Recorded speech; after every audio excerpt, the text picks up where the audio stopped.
Oh, well, I suppose the downside of it back then, and it's something I touched on earlier, was the fact that there was a lot of camera work.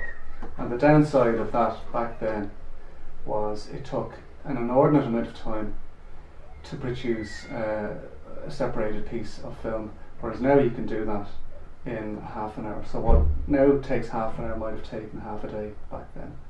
Okay, and it's very hot, sticky work in a dark room under a red light, whereas now it's all DTP, and what would have taken the work of 4 or 5 people now can be achieved by one person.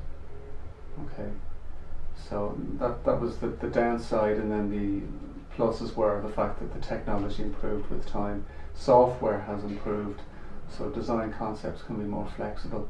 Years ago you had to get, if you had a design concept, you'd have to present it to an illustrator who was a master of spraying or cross hatching or was good with pastels, and there was a lot of intense work, and it was quite costly as well.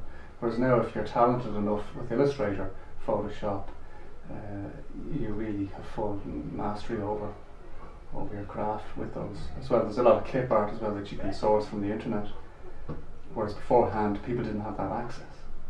So that the positive is that thankfully technology has sort of kept ahead of the curve, thankfully, you know.